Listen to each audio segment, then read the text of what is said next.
this book, I will tell you just a little bit about it. This is Vassar College main building where I was a student in the 1970s, and it begins at Vassar, and a big portion of it takes place at Vassar. And it's about two Jewish girls who meet there as sophomores. Only one of them is not acknowledging that she's Jewish. She has a name that would not immediately suggest that, and she's decided for various reasons that being Jewish is an impediment socially, and she's just gonna let it go, not mention it, thinking that this will kind of take care of whatever social problem she's had. And she finds out that it does anything but, and creates a whole new set of problems that she couldn't even begin to anticipate. So it's a post-war story. It is about anti-Semitism in a kind of, I almost think of it as like a byproduct. It's more about othering to me, and how you make someone else an other, and then what results from that. And these two begin a friendship. There's a betrayal. I don't want to say too much about that. And find their way back to each other in the end. Anne is the girl who's pretending not to be Jewish, and she grew up on the Upper East Side. And her father, it's made very clear early on that he changed his name to get a foothold in his profession. He's a lawyer. But he identifies as Jewish. He's not hiding anything in that way. And she's raised as a Jewish girl on the Upper East Side, going to private school. And most of her friends are Gentiles, and she's largely accepted, except sometimes not, in instances that are very pivotal and memorable and hurtful to her, like when all the girls are going to a luncheon at the Colony Club, and then it's revealed that since her father is Jewish and somebody there knows that, she can't go with them. Or she can't go to summer camp with her best friend because the camp is restricted. And these are the kind of things that propel her, to make this decision. And I'd say she's someone who's somewhat tentative, and she's afraid to think for herself, and she's very concerned with what other people think of her.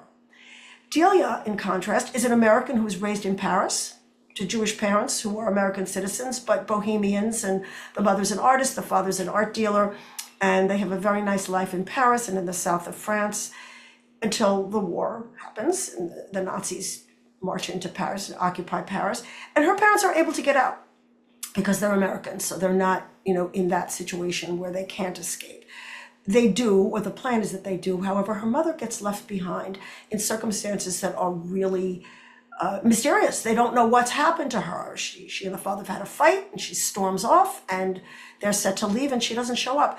So Delia comes to the United States without her mother, and lives for several years without her mother, not really knowing what's happened to her. Is she still alive? And if so, where? Or if she's not alive, how did that happen? So when she comes to Vassar, the kind of disdain that the other girls feel for her, or the cold shoulder she gets, she just doesn't care that much. I mean, she's been through a lot worse. And while she doesn't like it, it is not devastating to her at all.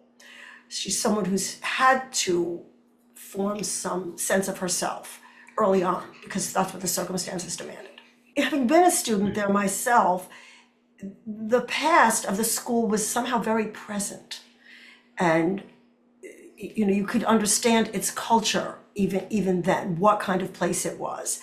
And one of the things and I loved being a student there and felt very lucky to have gone. It was sort of not in my, let's say, profile. My father was probably one of the few, if only, fathers who said when I told him I had been accepted and was planning to attend, "I'm very disappointed in you," because he thought it was elitist and like that just didn't fit in with his worldview. But I was aware that it was a place that had been founded on excluding people like me. I was one of them, and I was not welcome. Certainly not in the 19th century, well into the 20th. It wasn't that there weren't Jewish students and Jewish faculty, but that sense of the past was very real to me. It didn't make me love the place less, but it meant I had to kind of incorporate that knowledge with that love. It was complicated. I think the effect of peer pressure maybe hasn't been explored sufficiently. Like I was just reading in terms of psychology, like the focus was always on the family and what happened in the family. And that's really important. But recently people are starting to look at the peer group as a way that character is formed and personality, and how people adjust to their burgeoning adult lives. And this was very apparent to me, and I found that very interesting, that it's a kind of recent development. And I found that particularly relevant in terms of my own daughter, who's now 29, and was bullied terribly in middle school. And I was really kind of at a loss about it. Like I almost didn't know what to do and how to help her and how to fix it. And, even now she'll say, like, things in our family were fine. It was the stuff at school that was happening that really undid me and, left the scars. So that had me thinking about it, just how cruel, particularly girls, can be. And, the effects that has on someone. And at a place like college in particular, it's like a boarding school. You're away from your family. That's your whole world. So you really are very dependent on those relationships and where you fit in, and the idea of being ostracized could be terrible for someone.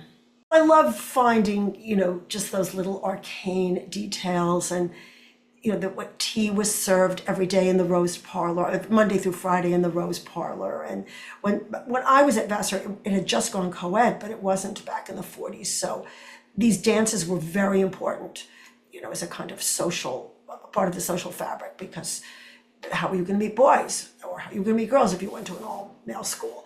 So a lot of attention was placed on them, and I liked that research. It wasn't very hard. I mean, the 40s are more available. I did set a book in the 1920s, the last book that I wrote, and that's much harder, actually. It's just a lot less available in terms of our culture. I mean, we don't even realize the way we absorb the 40s, but people are still watching like movies from the 40s. There's imagery. It's just easier to access. Not setting a book in the 20s again.